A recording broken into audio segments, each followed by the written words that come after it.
بالکل آخر میں مودی کو کیا پیغام دیں گے، کیونکہ اجلاس بھی چل رہا تھا، پاک فوج کو اختیار دے دیا کہ آپ جوابی کارروائی دیں، تو مودی کو کیا آپ جواب دیں گے جو مساجد کو نشانہ بنا رہا ہے؟ کیا پیغام دیں گے افواج پاکستان کے وہ جوان جو اس وقت سرحدوں پر کھڑے ہیں اور جب سے یہ اسٹرائک شروع ہو رہے ہیں وہ ہر بھارت کی جانب سے جو حملہ اور اس کا جواب دے رہے ہیں، ان کے لیے کیا پیغام دیں گے؟ اگر وہ آج سرحدوں پر ہمارے جوان کھڑے ہیں، ہم سکون سے یہاں پر بیٹھے ہیں، تو ان جوانوں کے لیے آپ کیا پیغام دیں گے؟ مسجد پر حملہ ہوا اور پھر یہ مناظر دیکھنے میں آئے کہ پورے پاکستان کے اندر مساجد میں آج صبح فجر کی نماز میں لوگوں کی کثرت تھی، اور لوگوں نے اس حملے کا جواب اس انداز میں دیا کہ اللہ اکبر، ہم حاضر ہیں، آپ کے بم سے، آپ کے حملوں سے، آپ کی سازشوں سے ہم نہیں ڈرتے، ہم اس اللہ کے ایک نام پر اس پاک دھرتی پر اکٹھے اور جمع ہیں، جتنے مرضی حملے کر لو، ہم اللہ کی بارگاہ میں حاضر ہیں، تم جتنی مسجدوں کو اڑا لو، ہم ان مسجدوں کی طرف جائیں گے، اللہ کا نام لیں گے۔ السلام علیکم ناظرین، آپ دیکھ رہے ہیں نور میڈیا پلس۔ اس وقت ہم موجود ہیں آستانِ عالیہ عیدگاہ شریف راولپنڈی میں، اور اس وقت ہمارے ساتھ موجود ہیں صاحبزادہ پیر محمد سعد الرحمان نقشبندی، سجادہ نشین آستانِ عالیہ عیدگاہ شریف۔ ان سے ہم گفتگو کریں گے جو گزشتہ شب بھارت کی جانب سے پاکستان کے کئی مقامات پر حملہ کیا گیا، جس میں کئی پاکستانی شہریوں کی شہادت ہوئی ہے اور کئی افراد زخمی ہیں، تو اس حوالے سے ہم قبلہ پیر صاحب کے پاس حاضر ہوئے ہیں، وہ اس حوالے سے اپنا موقف پیش کریں گے۔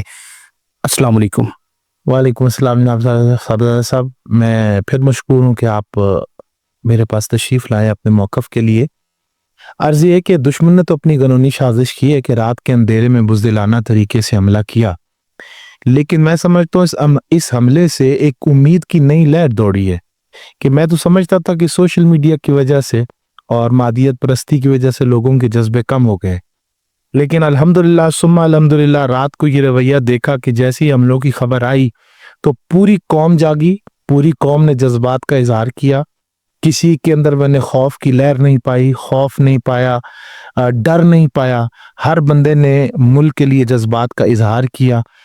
پاکستان کی افواج کا ساتھ دینے کے لیے اظہار کیا، اور سب سے بڑی بات میں کہتا ہوں کہ مسجد پر حملہ ہوا اور پھر یہ مناظر دیکھنے میں آئے کہ پورے پاکستان کے اندر مساجد میں آج صبح فجر کی نماز میں لوگوں کی کثرت تھی، اور لوگوں نے اس حملے کا جواب اس انداز میں دیا کہ اللہ اکبر، ہم حاضر ہیں، آپ کے بم سے، آپ کے حملوں سے، آپ کی سازشوں سے ہم نہیں ڈرتے، ہم اس اللہ کے ایک نام پر اس پاک دھرتی پر اکٹھے اور جمع ہیں، جتنے مرضی حملے کر لو، ہم اللہ کی بارگاہ میں حاضر ہیں، تم جتنی مسجدوں کو اڑا لو، ہم ان مسجدوں کی طرف جائیں گے، اللہ کا نام لیں گے۔ کیا پیغام دیں گے افواج پاکستان کے وہ جوان جو اس وقت سرحدوں پر کھڑے ہیں اور جب سے یہ اسٹرائک شروع ہو رہے ہیں وہ ہر بھارت کی جانب سے جو حملہ اور اس کا جواب دے رہے ہیں، ان کے لیے کیا پیغام دیں گے؟ اگر وہ آج سرحدوں پر ہمارے جوان کھڑے ہیں، ہم سکون سے یہاں پر بیٹھے ہیں، تو ان جوانوں کے لیے آپ کیا پیغام دیں گے؟ دیکھیں جی، میں نے تو تحریری طور پہ بھی جذبات کا اظہار کیا ہے، لیکن پھر کہہ دیتا ہوں کہ پاک فوج کے اور ہماری ریاست کے جتنے بھی دفاعی ادارے ہیں، اس میں ایک ایک فرد، بڑے ذمہ دار سے لے کر ایک عام چھوٹے فوجی تک، میں کہتا ہوں کہ انہوں نے جو وردی پہنی ہوئی ہے، وہ وردی بظاہر فوج کی وردی نہیں ہے، بلکہ وہ ہمارے ملک کے لیے ایک امن کا نشان ہے، ہماری ماؤں کو، بچیوں کو ایک تحفظ کی ضمانت ہے، اور میں سلام پیش کرتا ہوں اپنے ملک کے جتنے دفاعی ادارے ہیں بشمول افواج پاکستان، جو کہ نہ صرف ہمارا فخر ہے، ہمارے پورے پاکستان کا فخر ہے اور عالم اسلام کا فخر ہے، اور انشاءاللہ تعالی جیسے میں نے رات کو تحریری بھی کہا،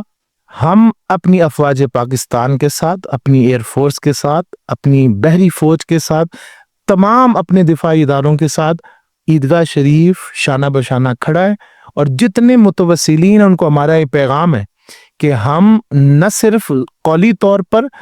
بلکہ جان، مال، عزت، آبرو، ہر انداز میں قربانی کے جذبے کے ساتھ، اتحاد کے جذبے کے ساتھ ہم اپنی فوج کے ساتھ کھڑے ہیں۔ اچھا حضرت، کیا پیغام دیں گے جو اہلیان پاکستان اس وقت آپ کو دیکھ رہے ہیں؟ مانا کہ ہمارے سیاسی اختلافات بھی ہیں، مختلف مسائل بھی ہیں، لیکن اس وقت ہمیں یکجان ہو کر افواج پاکستان کے ساتھ کھڑا ہونا چاہیے، قوم کو کیا پیغام دیں گے آپ؟ دیکھیں جی، میری سٹیٹمنٹ بڑی اس معاملے میں قیمتی ہے، چونکہ ہمارا